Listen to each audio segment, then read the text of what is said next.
Bonsoir à tous, bienvenue dans le 23h, les dominantes de l'actualité. C'est un bâtiment à la mesure de ce que représente Bouaké pour la Côte d'Ivoire. L'hôtel de ville de la capitale de la région du Béquet vient d'être inauguré par le vice-président de la République. Édifice entièrement réalisé par le conseil municipal et dédié à l'administration. Tidiane Thiam n'est pas apatride, ce sont les termes du directeur des affaires civiles et pénales, le magistrat hors hiérarchie, Kwame Augustin. Ces mots, il les a prononcés lors d'une conférence de presse tenue ce lundi au palais de justice pour apporter éclaircissement sur la nationalité du président du PDCI RDA. Et puis, le Sénat français vote à l'unanimité le projet de loi portant restitution pleine et entière du tambour-parleur Djidji Ayokoué à la Côte d'Ivoire. Cette décision prise à l'unanimité est un résultat du lobbying porté par le chef de l'État et la qualité de la coopération bilatérale entre la Côte d'Ivoire et la France. Bientôt, le Djidji Ayokoué retrouvera la terre des Burnis au grand soulagement de la communauté Hatchan. Voilà pour le sommaire, vous faites bien de choisir RTI 1 pour vous informer.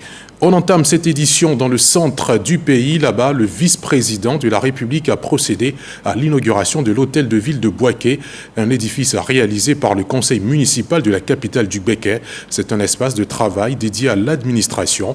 Il servira de lieu de planification des actions de développement de la deuxième plus grande ville de Côte d'Ivoire. Les détails avec Mahama Traoré et Ambroise Asséman. En plein cœur de Bouaké, un bâtiment imposant attire désormais les regards des passants. Il s'agit de l'hôtel de ville, là où siégeront désormais le conseil municipal et ses services rattachés. Ce lundi, l'édifice est mis en service par le vice-président de la République, Tiemokomé Iliekone, en visite de travail dans la capitale de Béquet. À travers une fresque du célèbre chorégraphe Georges Monboy, la ville de Bouaké manifeste sa joie pour ce projet vieux de 50 ans qui se réalise. L'édifice comprend un bâtiment principal R+2, des bâtiments annexes et plus de 700 places de parking dans la cour. C'est l'hôtel de ville de tous.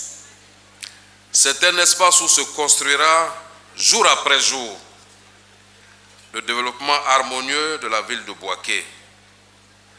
Nous l'avons voulu tourner vers la promotion des investissements privés. Ils seront donc logés prioritairement les structures étatiques de facilitation de l'investissement comme le CPC et les guichets uniques de développement des entreprises GUD-PME. Un espace de coworking logé au 3e niveau du bâtiment est dédié aux entreprises privées. L'hôtel de ville de Bouaké comprend également plusieurs salles de réunion et une grande salle de conférence pouvant accueillir près de 1000 participants.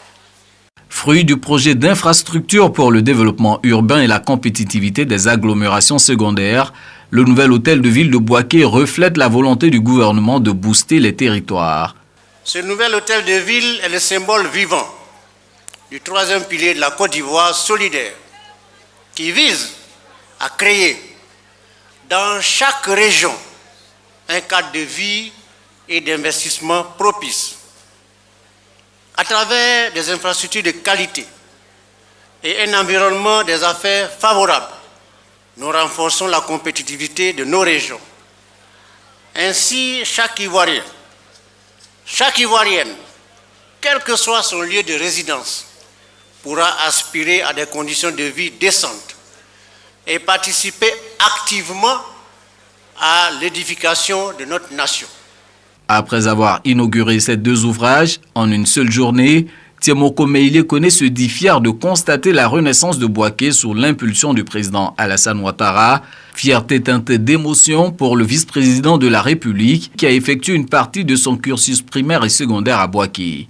Ce que je voudrais, c'est de remercier tous ceux qui ont apporté quelque chose pour que cette ville soit aujourd'hui ce qu'elle est et qu'elle continue d'aller de l'avant, parce que c'est important dans la politique de décentralisation que le président a voulu mettre en place en Côte d'Ivoire. Le CHR, il s'agit d'un joyau médical dont il n'existe aucun modèle encore, et je dirais peut-être pas en Côte d'Ivoire, mais même en Afrique de l'Ouest, parce que c'est un hôpital moderne avec un équipement très moderne.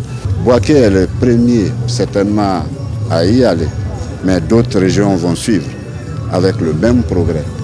C'est ça la Côte d'Ivoire solidaire, c'est ça la Côte d'Ivoire qui avance, c'est ça la Côte d'Ivoire qui se développe. Dernière étape de cette visite de travail dans la capitale de Gbeke, cette rencontre entre le vice-président de la République, la chefferie traditionnelle et les cadres de la région de Gbeke. Il a été question de paix et de développement. Le vice-président de la République, Tiemoko Meïlie Kone, a aussi inauguré ce lundi le nouveau centre hospitalier régional de Bouaké, d'une capacité d'accueil de 160 lits. Cet établissement sanitaire de référence est bâti sur un site de 10 hectares. Il est destiné à désengorger le centre hospitalier universitaire de la capitale de Gbeke. Sa construction et son équipement auront coûté 40 milliards de francs CFA à l'État de Côte d'Ivoire. Mahamat Traoré et Ambroise Asséman. Bouaké disposait déjà d'un centre hospitalier universitaire CHU et voilà que ce dispositif sanitaire est désormais renforcé par un nouveau centre hospitalier régional CHR inauguré ce lundi 28 avril par le vice-président de la République de Côte d'Ivoire, Tiemoko Meïlie Kone. Une mise en service officielle car cet édifice est déjà fonctionnel depuis 1 an. Achevé fin 2023, cet établissement a fait office de centre de référence pour les besoins sanitaires de la Coupe d'Afrique des Nations de football en raison de son plateau technique.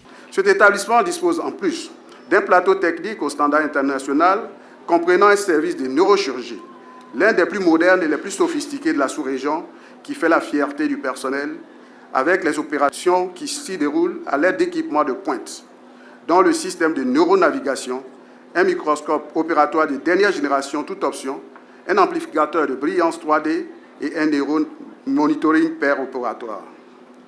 Cet hôpital dispose également d'une unité d'imagerie comprenant un scanner de 104 barrettes et d'une IRM de 1,5 Tesla, ainsi qu'une unité de dialyse avec 10 générateurs. À ce jour, ce sont un peu plus de 51 433 visites qui ont été enregistrées dans cet établissement.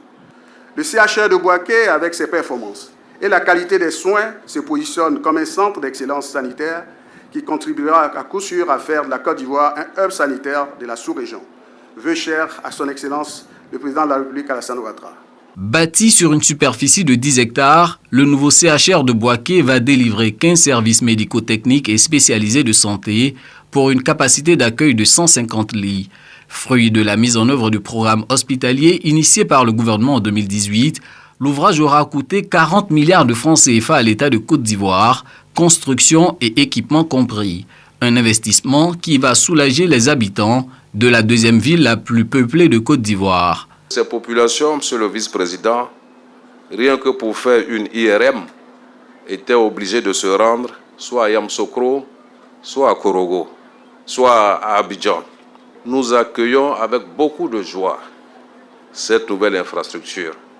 Je voudrais, à ma qualité de premier magistrat de la commune et de cadre de la région, remercier en notre nom à tous le président de la République pour tout ce qu'il fait. À l'issue de la mise en service officielle, Tiemoko Meïlie Kone a effectué une visite guidée du nouveau CHR de Bouaké. Une occasion pour lui de communier et d'encourager les 441 professionnels de santé qui animent au quotidien cet hôpital. On demeure en santé avec la fondation Lonasi qui offre 5 ambulances aux régions du Folon, de la Bagoué, du Guémon, du Hambol et du Gontougo. C'est un geste fait dans le cadre de sa caravane de la solidarité pour soutenir les régions les peu pourvues en infrastructures de base, montant estimé du don plus de 232 millions de francs CFA. Les bénéficiaires n'ont pas manqué d'exprimer leur reconnaissance à la dite fondation. Franck Quadio et Issa Yeo. 5 ambulances médicalisées à destination de plusieurs centres de santé urbains dans plusieurs régions du pays, à savoir le Hambol, la Bagoué, le Gontougo, le Folon et le Guémon. Un don de la fondation Lonossi qui marque la fin de la caravane du social. La dernière caravane 2024 qui s'est achevée dernièrement avec cette partie d'ambulances qu'elle n'a pas pu remettre sur place aux populations dans les localités. Donc nous nous sommes retrouvés ici à la Fondation pour faire cette remise, pour boucler l'année 2024 en termes de réalisation sociale. Au nom des bénéficiaires, le préfet de Kaniasso, Aimé Roland, traduit la reconnaissance des populations. Nous sommes donc fiers de la Fondation Lonassi qui sillonne toute la Côte d'Ivoire pour apporter le sourire à nos ménages en exprimant chaque fois sa solidarité par divers tons. Un don qualitatif pour soulager ces zones enclavées. Ces ambulances estimées à plus de 232 millions de francs CFA vont servir à l'évacuation médicale des patients vers des sites mieux équipés. La Côte d'Ivoire se félicite du vote ce lundi par le Sénat français du projet de loi portant restitution pleine et entière du tambour-parleur Djidji Ayokwe. Le président de la République Alassane Ouattara avait demandé dès 2019 le rapatriement de cet objet rituel. Le tambour-parleur Djidji Ayokwe servait notamment à prévenir des dangers, à mobiliser les populations en cas de danger ou convoquer les villageois à des cérémonies. L'objet sacré retrouvera bientôt ses terres au grand soulagement de la Côte d'Ivoire tout entière et de la communauté Atchan. C'est ce que nous dit Amadou Walter Ouattara.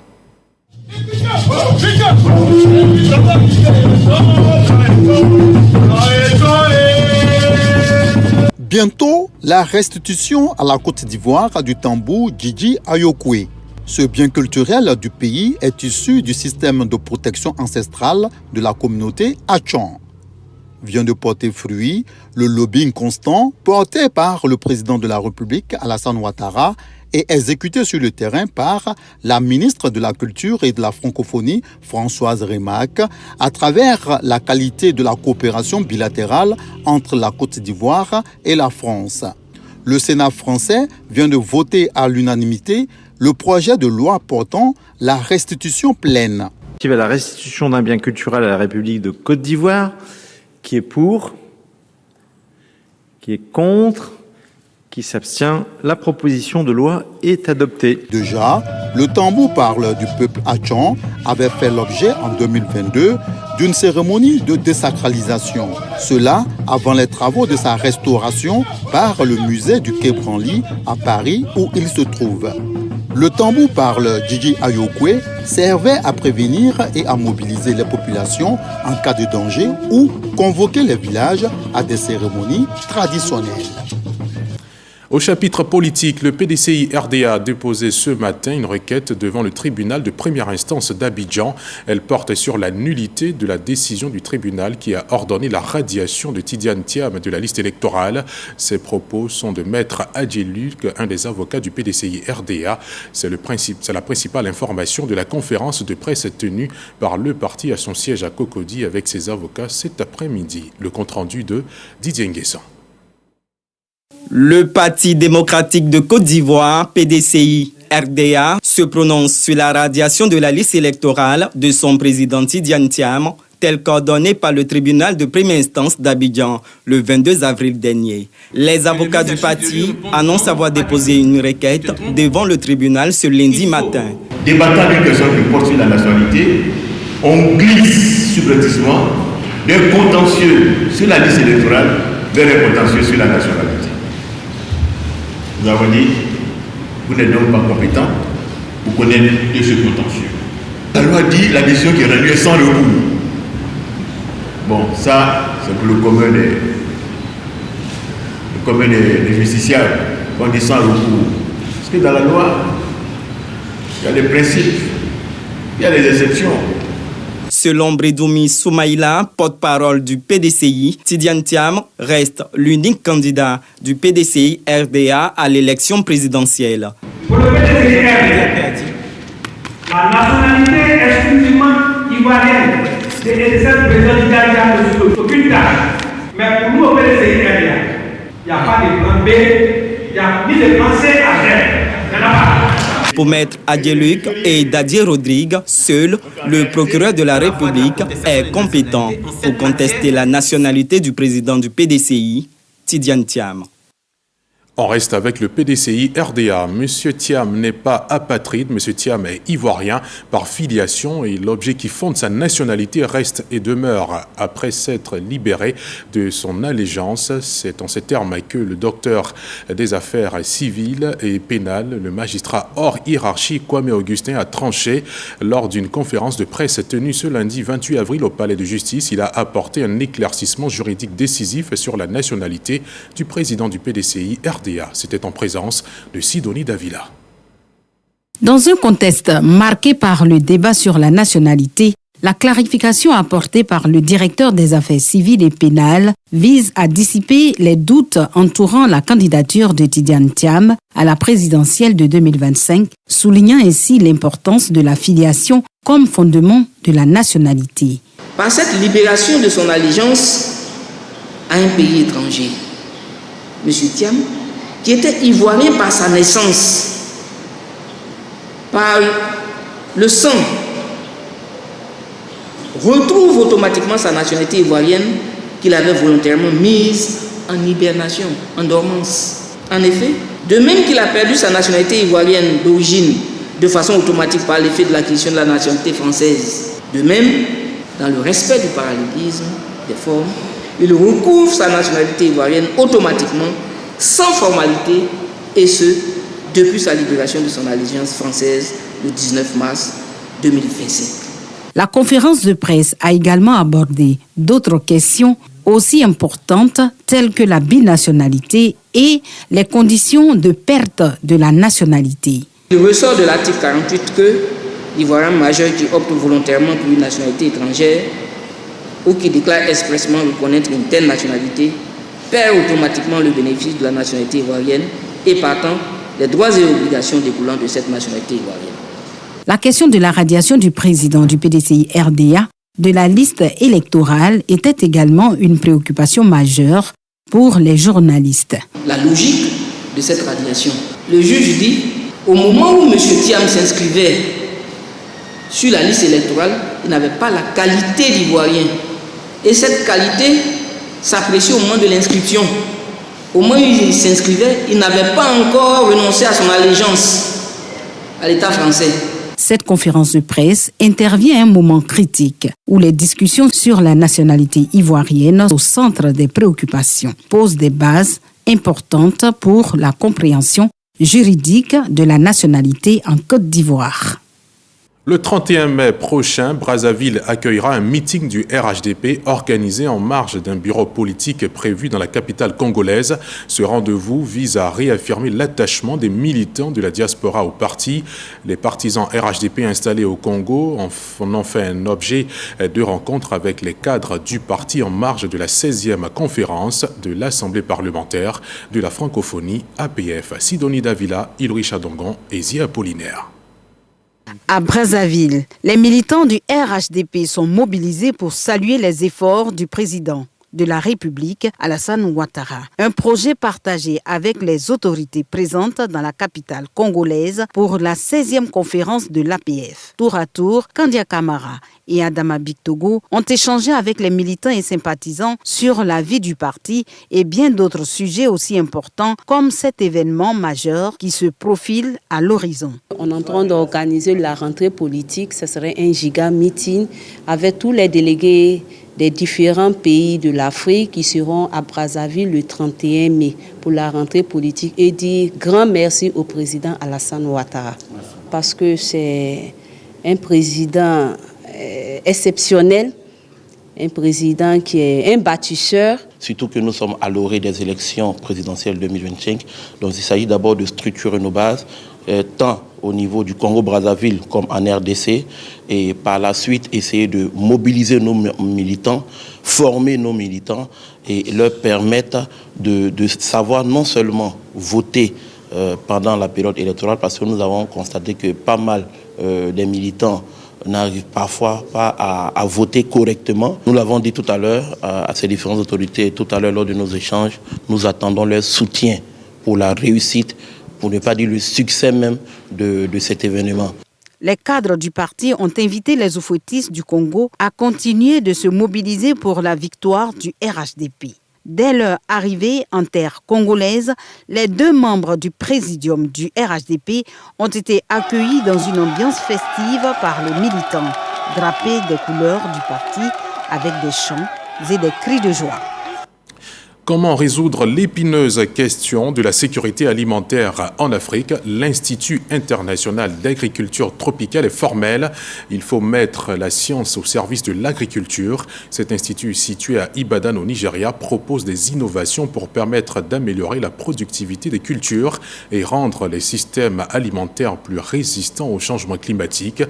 Agréable surprise, cet institut est dirigé par un Ivoirien à la personne de Dr Ewi Siméon. Michel Digré nous ouvre les portes de l'IITA à Ibadan, son reportage. Ibadan, nous sommes au Nigeria, plus précisément à l'Institut international d'agriculture tropicale. L'IITA est une institution à but non lucratif qui génère des innovations agricoles pour relever les défis les plus pressants de l'Afrique que sont la faim, la malnutrition et la dégradation des ressources naturelles. Pour les personnes qui souhaiteraient se lancer dans l'agriculture, notamment la production de manioc, nous développons ici une technologie de pointe pour produire rapidement du matériel végétal, exemple de maladies. Bâti sur 1000 hectares, l'IITA, depuis sa création en 1967, a contribué à améliorer la vie de millions d'agriculteurs africains grâce à ses travaux de recherche. Le but de la recherche est de garantir qu'il crée des solutions aux problèmes humains. Ici, nous vous proposons des solutions aux problèmes des agriculteurs sur le continent. Je suis en train de confectionner du gari, du très bon gari à base de manioc produit dans ce centre. Le directeur général de l'IITA est un Ivoirien. Dr Siméon Ewi a pris les rênes de cet institut en août 2023 après 30 années d'expérience dans le domaine de l'agriculture à la Banque mondiale et dans plusieurs institutions internationales. Les découvertes sont nombreuses. Il sera difficile d'énumérer toutes les technologies, mais je vais vous en citer quelques-unes. Il y avait la cochenille, par exemple, qui détruisait toutes les plantations de manioc. Grâce aux recherches de l'Institut, nous avons pu avoir des prédateurs qui ont pu éliminer la cochenille. L'autre technologie dont on est fier, c'est celle qui permet la multiplication des semences de produits alimentaires tels que, par exemple, le manioc, 10 000 fois beaucoup plus rapidement que les méthodes traditionnelles. Donc, en tant qu'institution de recherche, nous sommes à l'avant-garde. Nous mettons, avec nos chercheurs, en œuvre des technologies qui permettent justement d'améliorer la productivité. Plusieurs pays sont intéressés par les innovations de l'IITA. Le président de la Sierra Leone est en visite dans l'Institut pour la signature d'un partenariat. Dr Siméon Ewi envisage également une collaboration avec le gouvernement ivoirien. Le message que nous donnons, c'est de mettre, disons, l'accent sur la science et la recherche, les innovations technologiques. Et notre institut, l'IITA, et puis le consortium même, le CIGIA, peut apporter un appui considérable au gouvernement pour pouvoir justement transformer notre agriculture de façon durable. Autre priorité de l'IITA, son programme rendant l'agriculture et l'agro-industrie plus attrayantes pour aider à lutter contre le nombre élevé de jeunes chômeurs en Afrique subsaharienne. On regagne Abidjan et dans le secteur de l'éducation, la ministre de tutelle, Maria Toukoné, a rencontré les syndicats d'enseignants ce lundi 28 avril 2025. Ensemble, ils ont examiné la situation après l'atelier qui les a réunis à Bassam en avril dernier. Cette énième rencontre vise à rassurer à nouveau les syndicats signataires et non signataires du mot d'ordre de grève quant à la volonté du gouvernement de maintenir un environnement scolaire apaisé. Je vous invite à suivre les interventions des deux parties à l'issue de cette réunion. Notre préoccupation principale aujourd'hui, à l'instant T, c'est la question des ponctions et des subventions de salaire. Je crois que notre doléance a été bien reçue. Elle sera portée par Madame la ministre et nous sommes confiants dans le règlement de ce problème. La grève a perturbé l'école. Il y a eu quelques jours d'arrêt de travail. Nous avons donné l'assurance à Madame la ministre que si le planning est refait, nous engageons nos organisations et nos camarades à rattraper les cours qui ont été perdus. Je voudrais donc rassurer les camarades qui injustement ont eu leur salaire ponctionné, qu'ils soient sereins, qu'ils restent calmes et que Monsieur le Premier ministre sera saisi du dossier et qu'un retour favorable, sûrement pour nous, leur sera accordé. Je les appelle donc demain à reprendre effectivement le boulot parce que nous n'allons pas faire 9 mois et puis à la veille laisser tout chambouler. Tout ce que nous avons entrepris depuis septembre, nous sommes à la conclusion et nous allons aller effectivement aux conclusions qui sont les examens à grand tirage. Depuis hier, nous entendons des voix discordantes qui vont contre la trêve sociale, qui vont contre les engagements pris par les partenaires qui sont les organisations syndicales. Et donc, j'ai encore pris mon bâton de pèlerin pour les recevoir aujourd'hui avec 2 objectifs. Le premier, c'est de savoir qu'est-ce qui se passe, qu'est-ce qui n'a pas marché. À l'issue de cette autre réunion, les partenaires reviennent à la table de discussion avec en prime le réaménagement du planning pour planning de travail pour les élèves qui sont en classe d'examen, c'est-à-dire CEP, BPC et baccalauréat. On change de cap pour parler exploitation minière artisanale. Sur les 3 dernières années, 456 autorisations ont été accordées à ce type d'activité contre 229 de 2015 à 2021 en Côte d'Ivoire. Malgré ce flux de demandes traitées et les normes potentielles, la production issue des petites mines représente seulement 1% de la production nationale. Mais comment inverser la tendance? Pour y arriver, le gouvernement a engagé ce lundi à Abidjan des réflexions avec les acteurs de l'écosystème du secteur minier. Lansine Bakayoko.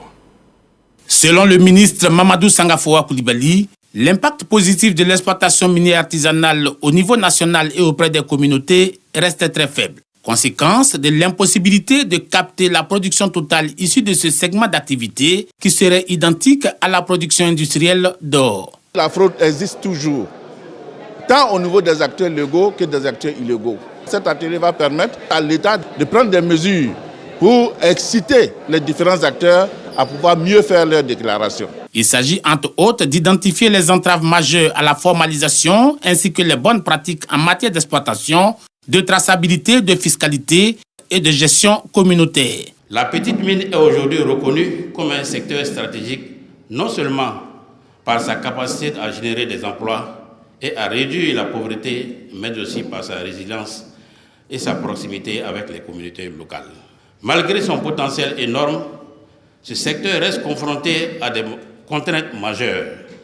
Pourtant, le gouvernement, en accélérant le processus de délivrance des autorisations, espérait mieux. De 2022 jusqu'à ce jour, nous avons délivré 456 autorisations d'exploitation minière artisanale à petite échelle. Si vous comparez ce nombre à celui d'entre 2015 et 2021, nous étions seulement à 229 autorisations. Après avoir autorisé et doublé le nombre d'autorisations, nous sommes seulement à 730 kg. Ce n'est que 1% de l'ensemble de l'or produit dans notre pays, ainsi déclaré. Ce cadre d'échange devrait renforcer les politiques publiques et les mécanismes d'accompagnement opérationnel destinés aux acteurs. Dans le reste de l'actualité, une grande partie de l'Espagne et du Portugal sont frappées par une panne d'électricité massive ce lundi 28 avril. Le rétablissement complet de la situation devrait prendre plusieurs heures. La panne a aussi touché le sud de la France. L'origine de la dite panne, qui touche la péninsule ibérique, reste déterminée, a annoncé le gestionnaire français de réseau électrique à haute tension RTE.